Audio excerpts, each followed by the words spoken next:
All Hello. right. Well, we are live right now for the Church in Context podcast for the very first time. I mean, sort of for the first time. Like we've recorded, Yeah. we've been live together, but not with a potential, at least, audience. Wow. People can be watching live. They Are they watching live? Who knows? But they Who can knows be. if they actually are? It's like Schrodinger's cat right now. We've moved the Schrodinger's live audience. So There we go. That's right. yeah. Cool. Well, we're going to hang out for whoever is watching this video currently, all of our fans, in the future, all of our fans. That's right. We will be probably beginning our actual discussion around 4:10 or so. So in about 9 minutes, we'll actually jump live. Yeah, super excited to be on YouTube live again. This is weird stuff. Yeah, it is strange for sure. So again, I don't know if anyone's here. If you leave a comment, we can actually see them, so you can respond to them. But while we're just hanging out, probably alone, might be interesting to talk about the streaming service we use, and I guess kind of what it looks like from our perspective, and I guess what goes into this podcast, kind of how we've been doing it. I don't know. I think it might be kind of neat. We use a streaming service called Streamyard, which we actually started using as youth ministers. We started using in our youth ministry back when we were doing absolutely everything online. Oh, yes. So we would live stream our youth groups every week through the site. It's pretty convenient. Like, I don't know. You did more research on it. You're the one that kind of got it started. But, like, what drew you to Streamyard specifically? The interaction with people who are watching. So we could throw comments on the screen like your hello right there. So we can hello there. Comments, we can put you on the screen. If we ever had something, we could share our screens too. So there's just different things that StreamYard allows us to do. We're also broadcasting right now to the Church in Context YouTube, the Church in Context Facebook page, and Student Connections YouTube as well. So we might have a few different people kind of tuning in, so to speak, from just different angles. So StreamYard's good for that. We also can have up to, I think it's 8 or 12 people on. 12 seems like a lot. I'm not sure if we've ever hit that before, but we can have a lot of people on the screen at the same time if we ever have guests or that kind of thing too. So yeah, kind of going back behind the background of the podcast, this is episode 5, as you can probably see in the description, but we've actually been recording for the past month. So we have 4 episodes. It is on iTunes now. I did check the other day. We're on iTunes. Wow. No, Apple somehow let us in. Not sure how. We're on Spotify. We're not on totally everything. I have a funny podcast app called Podcast Addict. I really like it. It's really simple, but I can't find us on there yet. So dang it. We're not to the far reaches of the podcast realm just yet, but we're getting there. Yeah. It feels like it should be harder to get on to iTunes than it is. not to offend us, right? What we're doing is great. It feels like this happened faster than I thought it would. Yeah. That seems, I don't know, seems very, it seems like you get on Podcast Island or whatever it is before you get there. But we're there. So.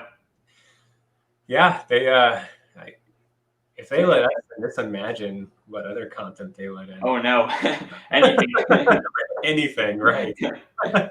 No, that has been interesting, actually. And, like, we're on Spotify as well, which has been interesting. So, yeah, I don't know. It's cool how quick that happened. And can they find us on Anchor? Or is Anchor what leads us to other places where they can find us? Yes. Oh, that's a good question. If someone can find us, if you can actually, like if Anchor is actually a app you could use to listen to podcasts. I'm not totally sure. I know I can put a link here in the chat. Let me see if I can grab that link. But Anchor is kind of the service that we use to.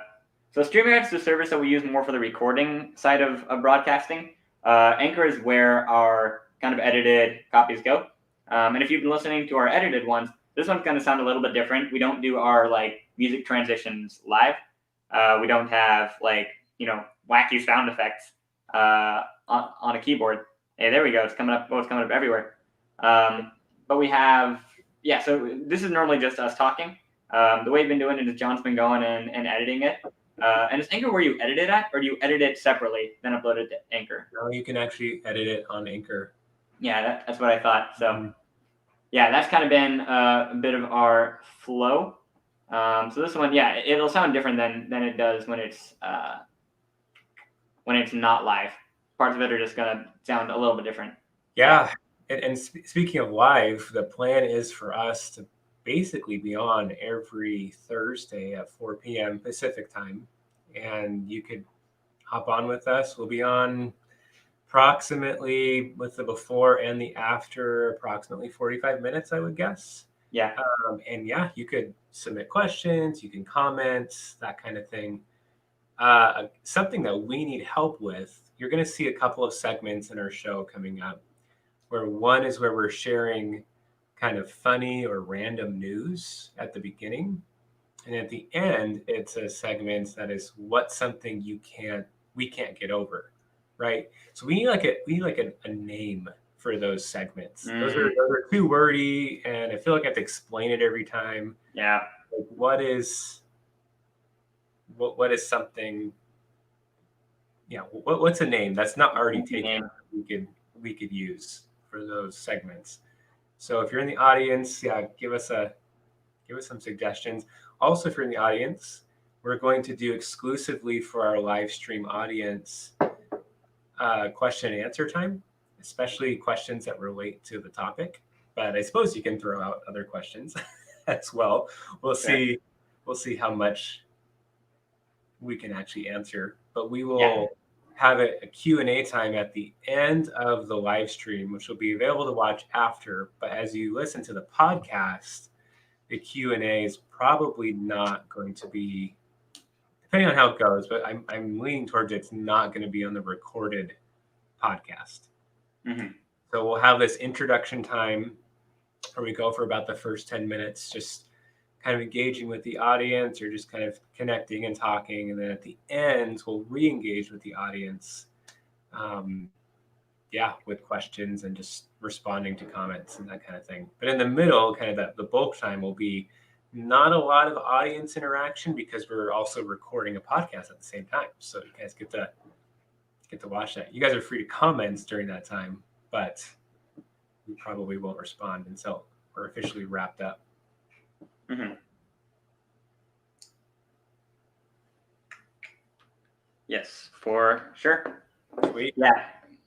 But it's hard like, not that there's a ton of hours of prep that go into our podcast, but it would be a little bit tough to take questions on the fly. That's where things are said that, maybe come off the off the tongue wrong.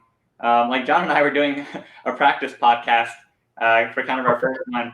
And I accidentally, so for my church, and I probably should have been saying this so far, and I'll try to say it this week. But I need to make it clear, just from a legal perspective, that I'm not speaking as a representative of my church. Something I say in this podcast, if I say something dumb accidentally, like that shouldn't go against the church. So I have to make that clear. But I mumbled over my words, and I accidentally said, like, what I'm going to say does not go with what my church believes, or something like that. It sounded like I was, like, apostatizing. Which is not a good thing to do when you've been in a role for, at the time, like a couple weeks. Right. So I was like very stressed. So anyways, we couldn't get to a practice episode without me saying something dumb. So trying to answer your questions, which I'm sure would be good on the fly, it's just too big of a professional risk for me, I think. So I have not shown that I can go off script very well. We'll have some very awkward edits to the podcast. Oh shoot! Yeah, this is gonna be edited. You guys are gonna hear how often I have egg on my face. Yes. There's a random cut. Most of it's just me spewing hot garbage that John has to edit out. So, or it's that, or in the case of last week, which was another pre-recorded one, my dog started barking in the middle of one of my questions. So I did for so long. Yeah. That was fun. It's the classic Zoom during quarantine move with the dog barking or the kid coming on screen, right? So, cat people, let's go. Cat people. You are definitely the most like cat person. Really? Yeah. I've never heard that before. Cat. I believe it. What? Yeah.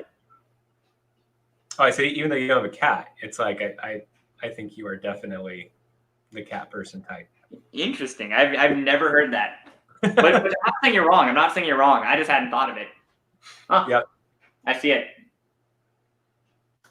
All right. Well, I haven't seen any engagement from our audience, so you want to get started with our podcast?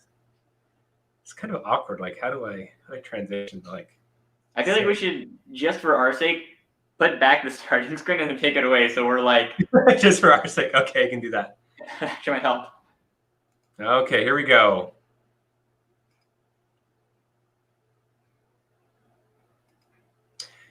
Welcome to the Church in Context podcast. My name is John, and I'm here with my good friend Jonah. Jonah, how are you today? How are you this week? I'm jumping deep in the deep end real quick. Yeah, it's interesting because that question is asked casually so often, but that question can also go so many different places. Right now, for a bit of context for people who are listening later, we are in kind of a bit of a weird time in history. We're still recording this during the pandemic. This is recorded on November 5th. So the election is mostly concluded, but we still don't know who's the president of the U.S. So right now, if I'm going to be honest, there's a lot of anxiety in our world, in our context, and in me personally. And so it's tough. And while I'm not as affected by some of these issues as other people are or might be, it's still, kind of tough. It's weird when there's so much going on in the world and it just kind of weighs down on you. So that's how I'm feeling. Yeah, there's a lot of tension, a lot of anxiety from a lot of people, and that's from both sides of the aisle, so to speak. There's just a lot of different feelings about what's going on. So it's heavy for sure. It's heavy right now. Like you said, it's November 5th at the time of this recording, and normally in years past, probably in the lives of everybody listening, our target audience, right? Normally we will have known who the president is on election night. You think of the 2000 election when you have Al Gore demanding a recount of the state of Florida. So that's kind of the last time, but even that did not feel as tense and dragged out as this. And what's making it worse is the polarization and the fight, where feels like there might not be a concession, and whatever that is, and there could be just a lot of difficulty as a result. So we're kind of digging into that. We'll talk about that more at the end. We have a segment at the end where we talk about what's something we can't get over. I think that's probably on both of our minds for right now. But let's transition to something a little bit lighter. First off, I should say that this is our first live audience recorded podcast. So, this time, unlike the other podcasts, we got to be perfect, man. Like we can't, there's no hits, there's no anything like that. We are live. And I said that on cue because I hear my dog barking. Perfect. Oh, no. Last week we had to edit out 6 minutes of video or audio, I should say, because he started barking, and he knows. I hear you, buddy. He's waiting for it. Yes. Well, let's dig into our first segment. And for those listening, still would love a name for this, but that's just a funny, random story you've heard from this week. And I want to start because it's speaking of elections. Mm-hmm. So this is in the town of Rabbit Hash, Kentucky.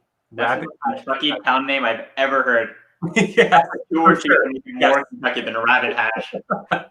In Rabbit Hash, Kentucky, there is an intense race for mayor this past week, and the incumbent was a pit bull dog named Brenneth Paltrow, like Pawltro. So Oh the my incumbent goodness. mayor was a pit bull dog, and in a very kind of intense fight, Wilbur, the French bulldog, came out on top, and is now a very contested race. I don't know if there's any electoral college votes coming in still or any recounts, but I'm pretty sure Wilbur is now the mayor of Rabbit Hash, Kentucky. Interestingly enough, there were a couple of other contestants. Let's see, what were their names? I'm trying to I find really hope they're all animals, because if there's like a human being running and getting beat by a pit bull and a French bulldog, like I feel bad for that person. And they actually were. Oh no, I'm trying to find this. Hang on just a second. This is good. This is worth.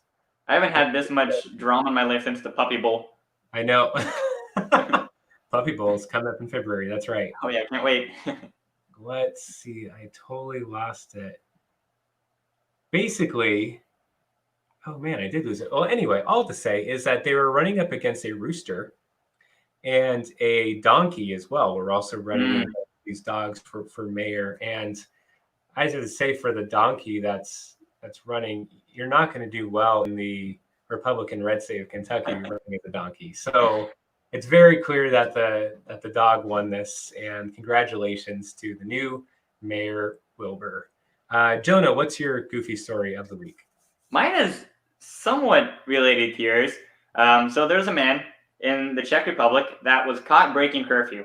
Again, we're recording this at the time of COVID. Curfews are a thing kind of everywhere. And he was caught breaking curfew. So I imagine this police officer saw this man walking late at night, decided to walk up and let him know that he was in the wrong, turned on his flashlight, and he would have noticed that the man was up breaking curfew because he wanted to walk his stuffed dog. There's a picture of it, and at least according to the picture, which I'm assuming is taken from the actual dog, it's a pretty big, stuffed, it looks like it's like a German Shepherd that the guy attached two skis to, and he was just dragging it along the ground. So that's yeah. Which, to be fair, we all need excuses to get out of the house right now, right? That's right. So your stuffed dog, maybe that's his excuse. That is so gross. Oh, I bet that dog would be a great candidate for the city of Rabbit Hash in 2024. That's pretty strong. Do stuffed animals need to have lived in the country for a certain amount of time? The Czech Republic.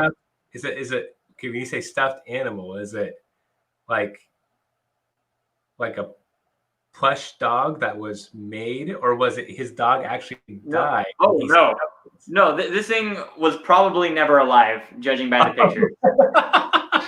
So my gross comment, I take it back. I was actually thinking of he actually stuffed his dead dog. So that's good. That feels like an improvement. Step in the right direction. Yes. Yeah, for sure. Exactly. Oh my. The main content of our podcast each week is going to be in the middle of these two segments, and this week's, I don't know how to transition from that, so we're just going to dig into it from a stuffed dog. It's a lot harder when we don't have cool sound effects like we do in post editing. Right? Exactly.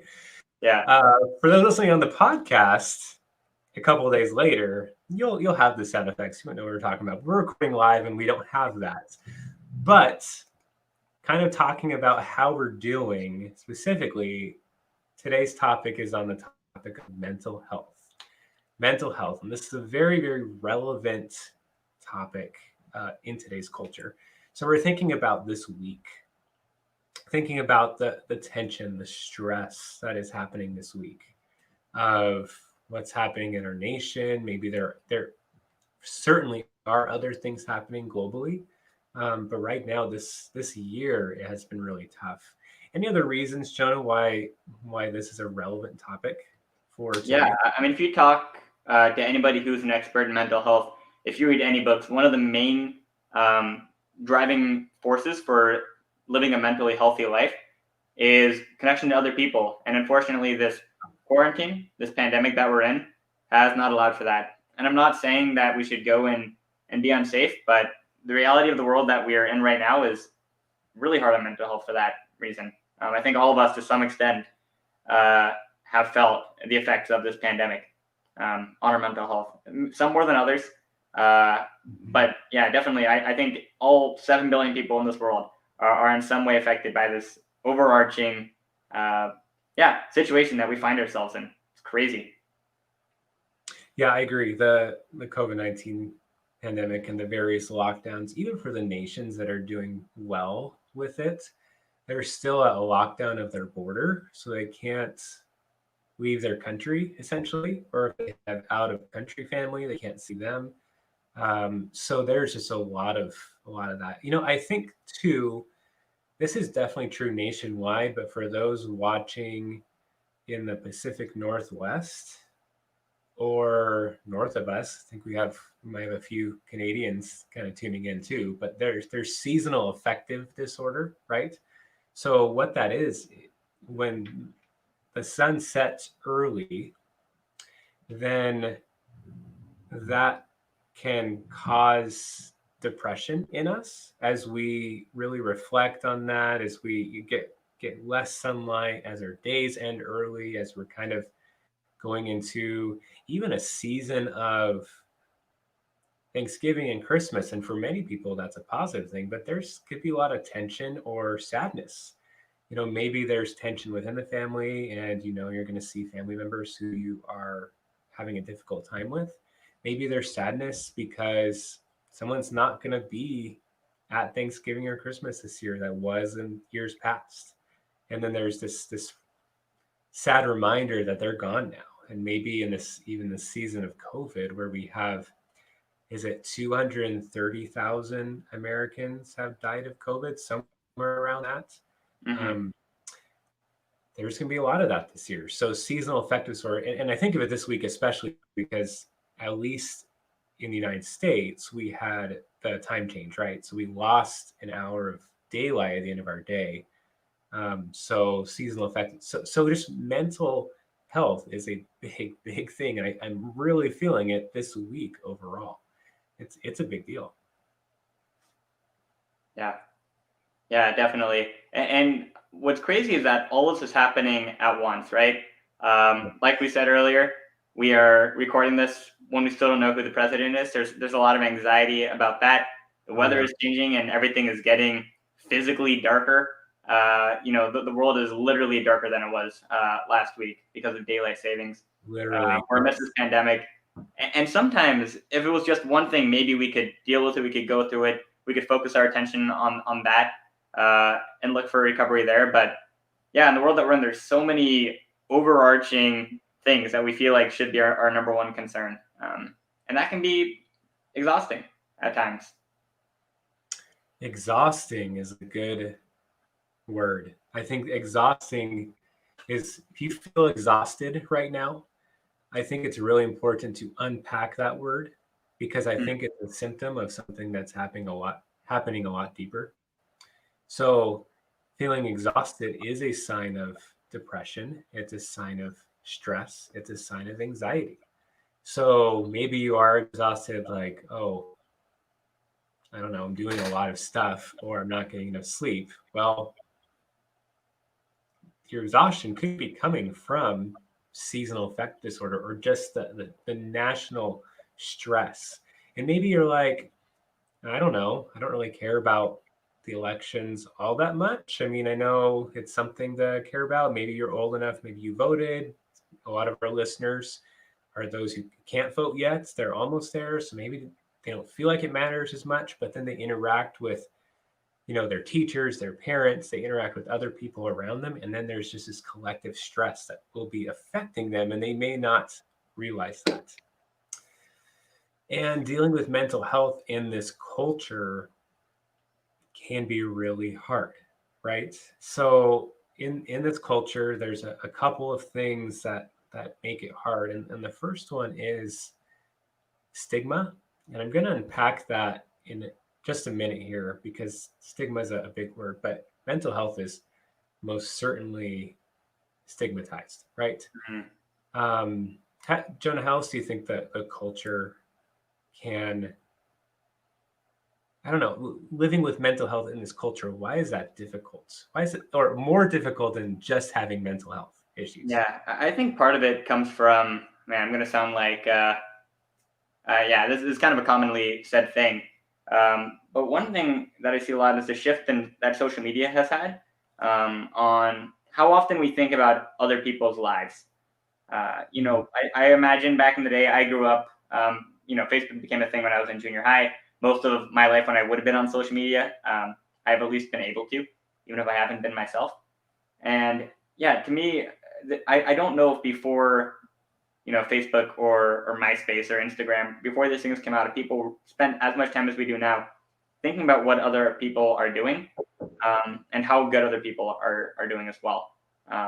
So not only, say if you're going through a tough season, not only are you feeling anxious and depressed, but you're feeling like no one else is that way because so many posts are showing the best of people's lives. Oh, yeah. I've heard it said that social media is like watching other people's highlight reels of life, right? You're not seeing everything that goes on behind the scenes, and it can make it so not only do you feel sad or scared, but you feel like you're broken.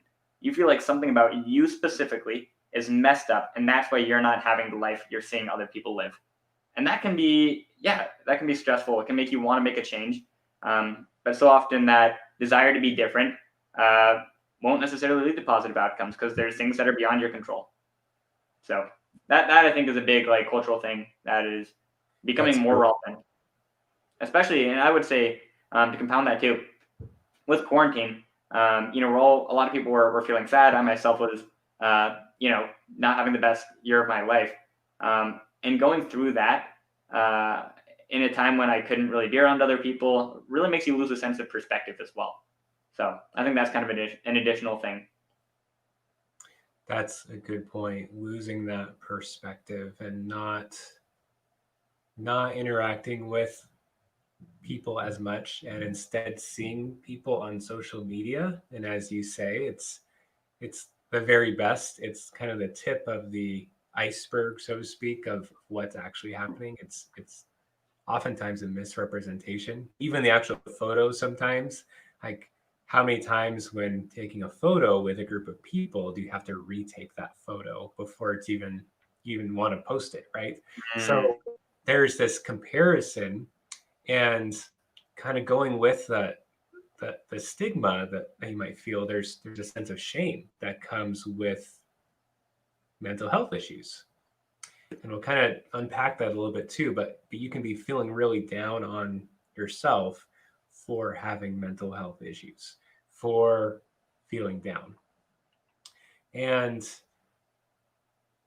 we're going to dig into this topic actually over the course of 2 weeks, so today and next week. But the church itself, we'll talk about how they could be responding differently. And as we say this word church, we're talking about believers collectively, right?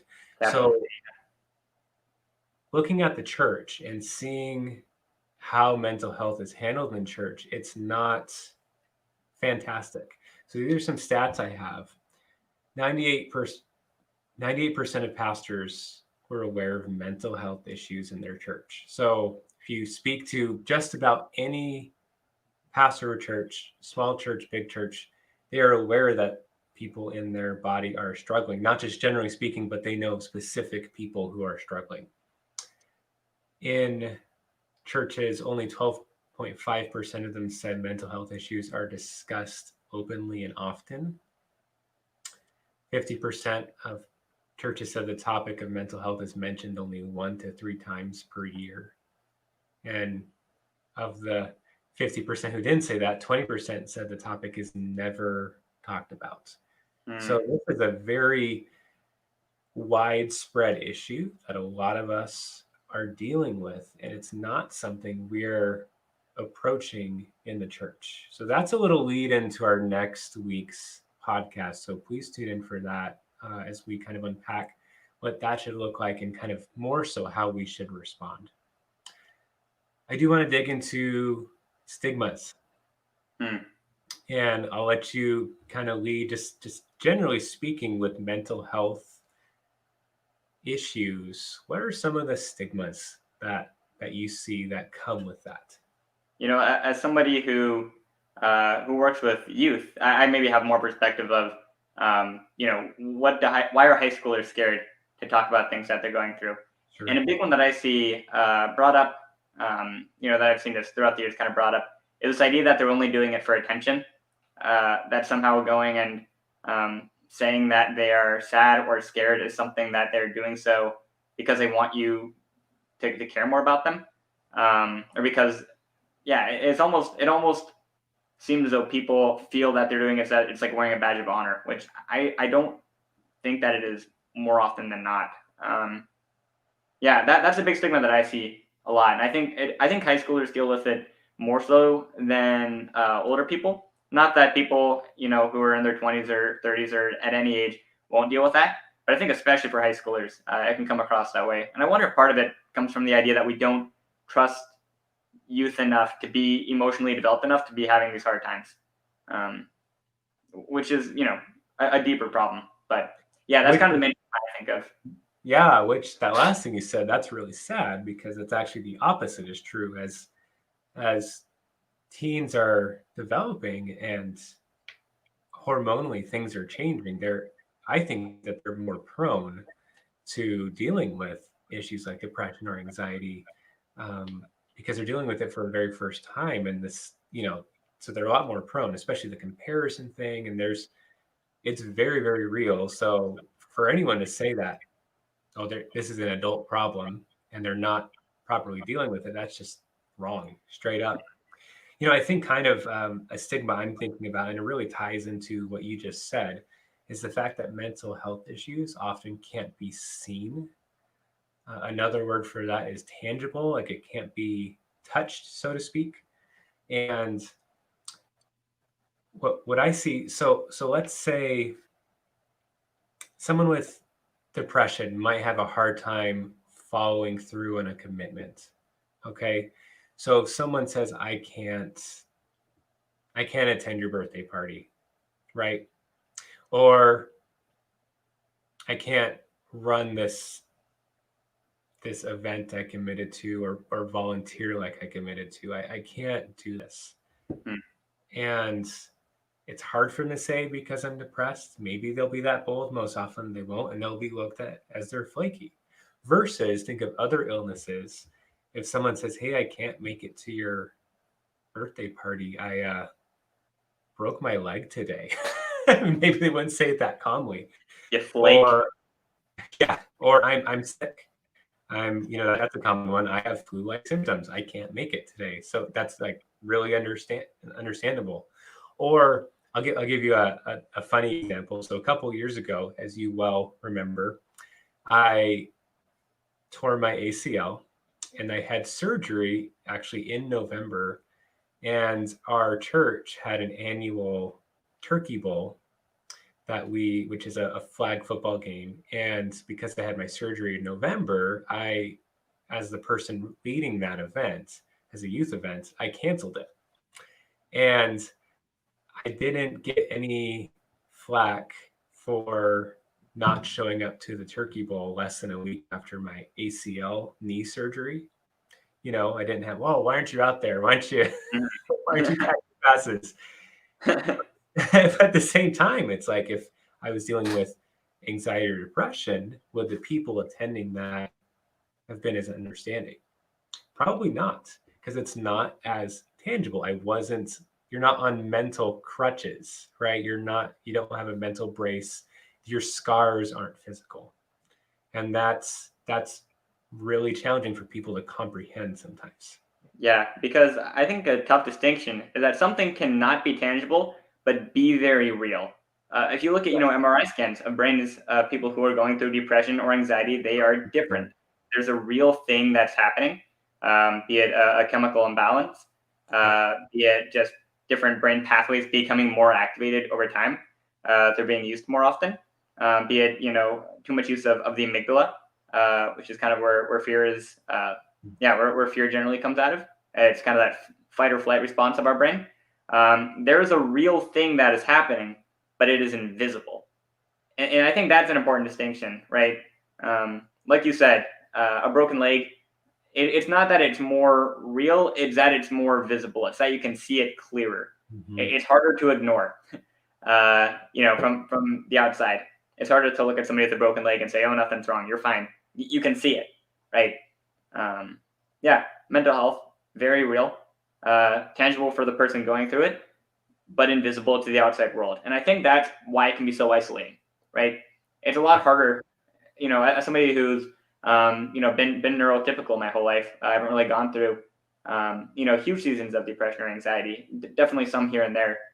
But it is harder to empathize with somebody when what they're going through isn't something that you can see, right? I see somebody with a cut up arm and I feel it. I can feel that pain.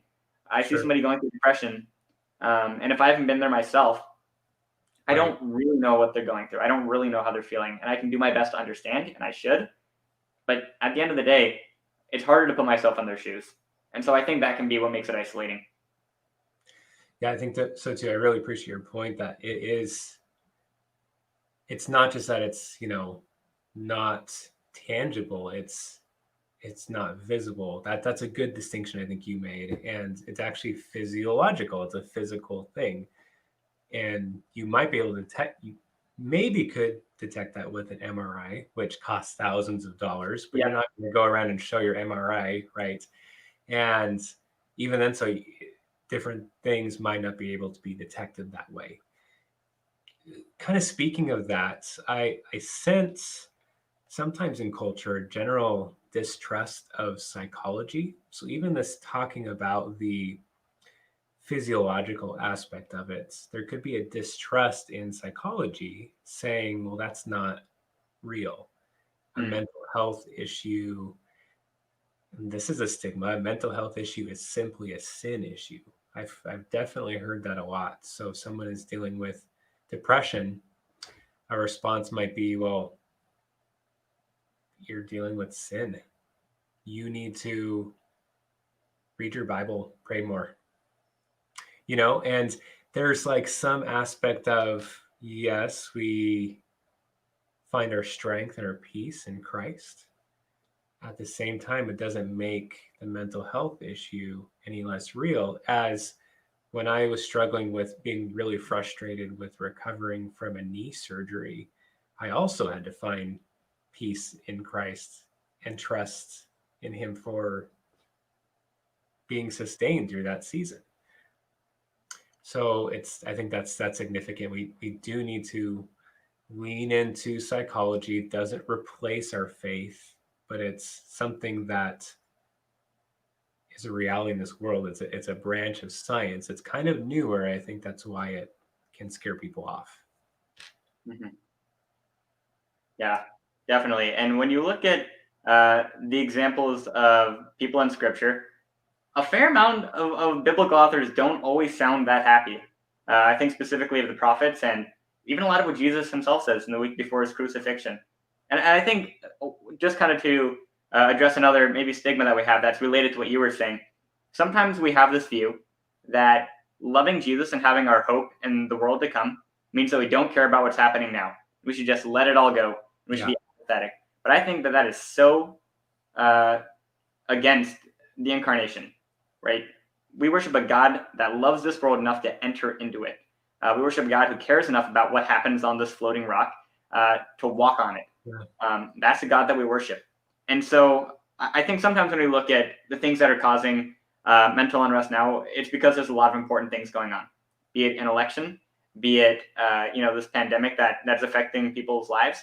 Be it the fires here in Oregon is a big one that really affected my mental health back when it was they were still burning. Really threw me off for sure. And I think that a response to that shouldn't be to not care. I don't see that really written in Scripture. I don't see that as a biblical mandate. I don't think that we're called to leave the world, right? We're not called to be constantly weighed down by it. That's not where our hope is, but that should be where some of our love is, or some of our care is. And I think that's a Christ-like thing to do, to care about what people are going through. I like that you're talking about that. To kind of transition, I want to just wrap this up by talking about some key takeaways, some application points. And I think you mentioned caring about people. And one thing I think of is what caring about people looks like is to actually see them, to actually see that they're struggling with, different mental health issues, and to acknowledge that it's real. And one of the things that we should avoid, and I'm horrible at this, by the way, for those of you watching who might know me, is see them where they're at, but that doesn't necessarily mean that you tell them what to do differently or how to change or give them advice. And I'm definitely super prone to that. So are they dealing with depression? Don't necessarily respond with, well, just have more faith. Like may not be helpful.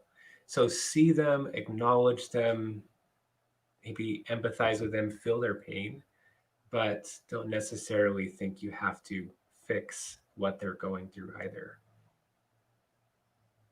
Yeah. Any other key takeaways, Jonah? Yeah, I guess overall, like you said, just acknowledging what somebody is going through helps them feel like maybe they're not crazy.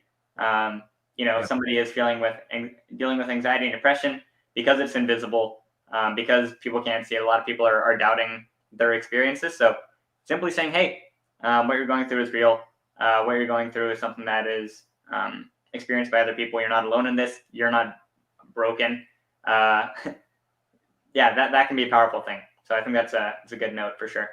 Yeah, and I think, acknowledging that brokenness, I think addressing your own heart in this issue, like when I say that, I mean, we can lack patience. We can push people with mental health issues out to the edge. We can not invest our time with them because it's hard, because it's difficult for us to do that. And we don't want to engage them. We want to sit with our friends. We don't want to sit with them when it's time to eat. If people still eat at schools these days, I don't know if that even happens anymore. That is so 2019. That's right, 2019. But whatever that is, like, don't push those people away, embrace them. Just like if someone was in a wheelchair, you wouldn't say, oh, sorry, there's stairs, sucks for you. Like you wouldn't do that. Like, lean into helping people be more patient, be more loving, and reach out in a way where you can, kind of like you said earlier, that word incarnational, you can be like Jesus to them.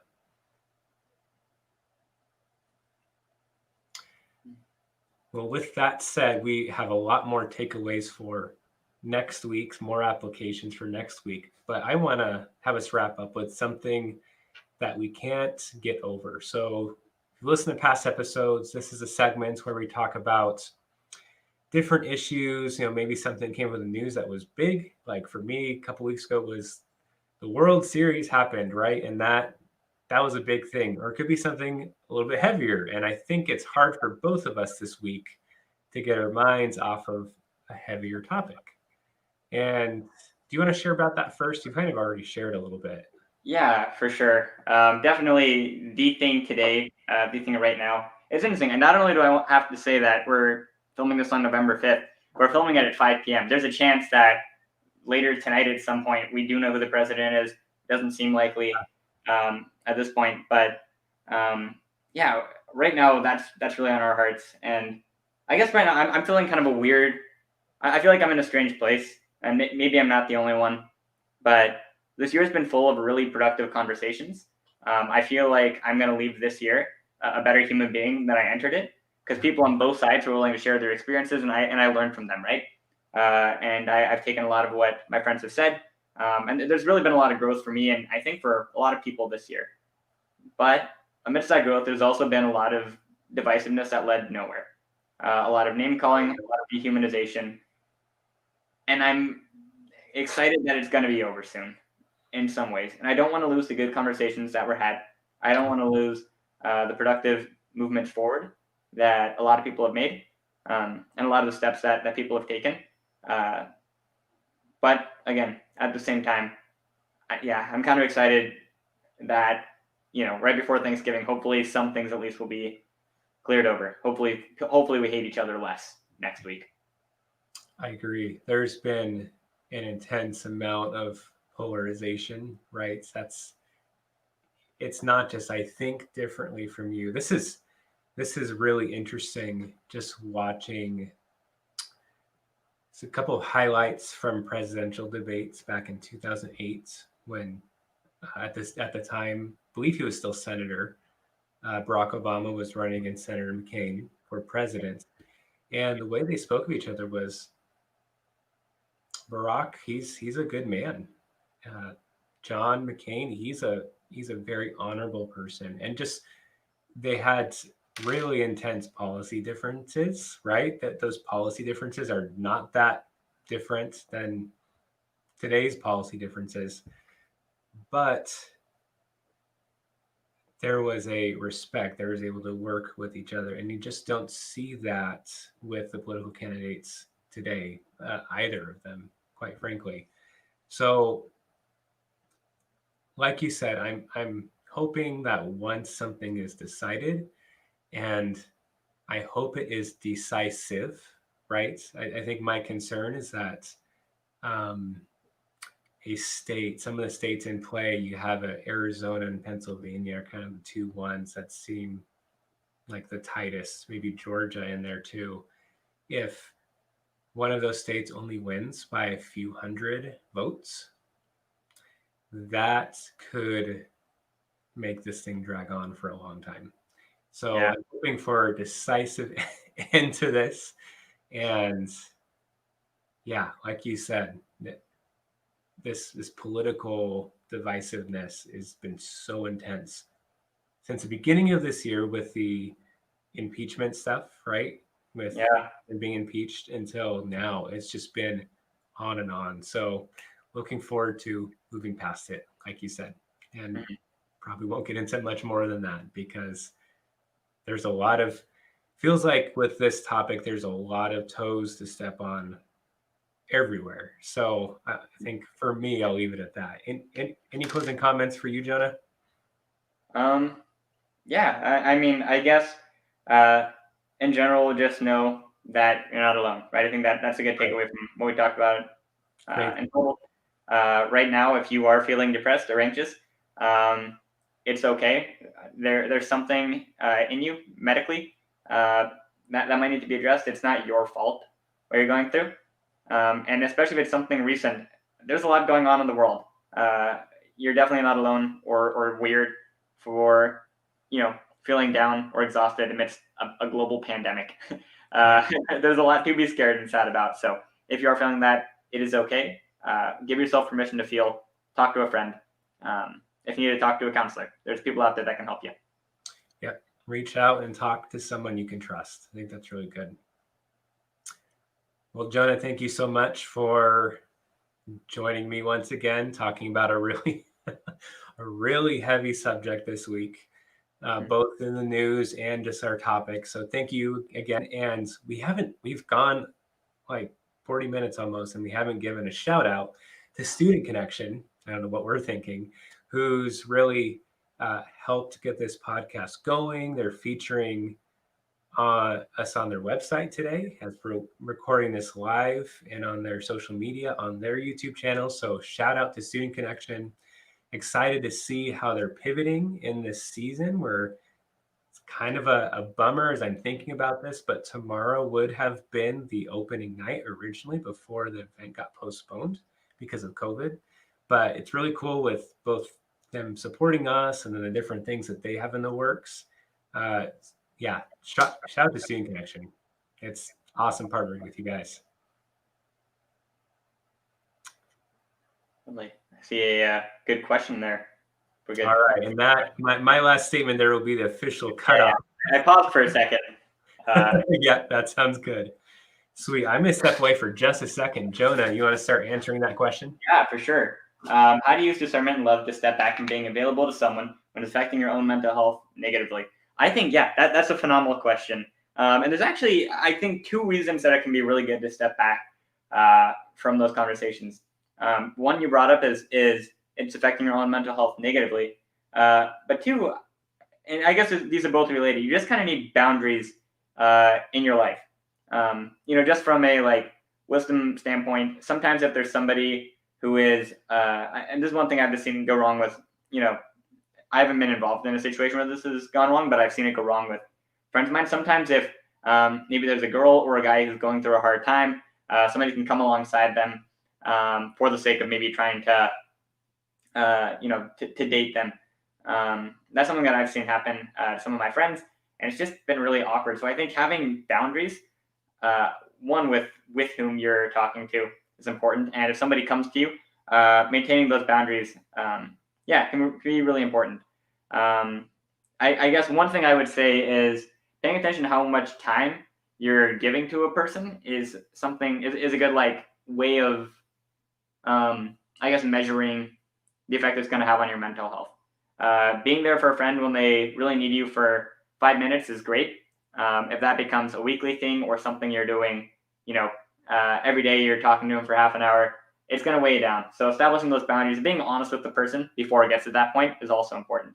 So, and yeah, John, you missed it, but I said it's kind of two reasons I think it can be good to maybe push somebody back when they're coming to you. One can be for the boundary of your own mental health. Two can also be for this weird romantic boundary that I've seen happen sometimes between people. And maybe I'm more sensitive to it as a single person right now, somebody who's unmarried. To me, that's maybe a bit of a more serious one. But I've seen that go wrong with friends before, where they've gotten too close to somebody and it's turned into this weird, this weird situation that moved beyond what it was originally for, and it became unhelpful for their mental health, became unhelpful for the relationship. People can get really broken if there's not clear boundaries established, and doing that early on is important. Yeah, I would add to that. For those of us born in the West, I can't speak to other countries, but United States, we can often have a savior complex too, where we feel like we have to save that person when we're their kind of hope and lifeline and that kind of thing. And interestingly enough, even those who are in ministry, like we've been trained that if someone is seeking counseling, there's a certain capacity that you have, and it's good to direct them to a professional at a certain point, like after a couple of sessions or whatever that is. So that's for pastors, let alone for those of you dealing with helping out friends who are in that. I think of the classic example of when you fly on an airplane, and they always give the instructions, if you've been on a flight, the flight attendant that shows the different things. And the instruction is if the air in the cabin of the airplane depressurizes and that kind of stuff, and the oxygen masks drop, they say, put your own mask on first and then help others. Mm-hmm. So it's really important to make sure you're taking care of your own mental health, as you said, have boundaries. I would caution against using that as an excuse, though. Be sure to don't just take the mask for yourself and not help others, right? Be helpful to others if you're able to do that. So there's a balance there. You definitely want to serve, but don't lose boundaries. Don't sacrifice. You should be sacrificial in relationships, but be careful about maintaining your health as you do that. And again, going to the example of Jesus, was he self-sacrificial? Absolutely.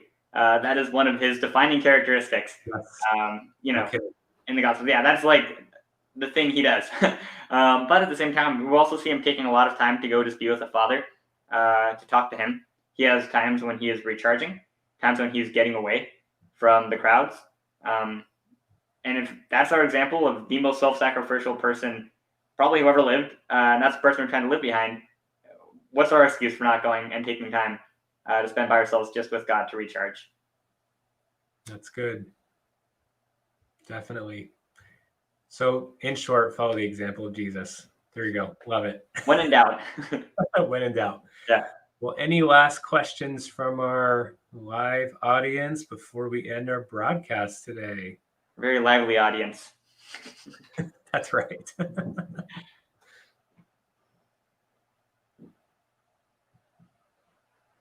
I'll give it just a couple more seconds here if someone's typing. You can see that. Dang. All right. Well, let's go ahead and wrap it up. Jonah, once again, thanks for joining. And we'll see you guys next week at 4 p.m. Be there. See you later.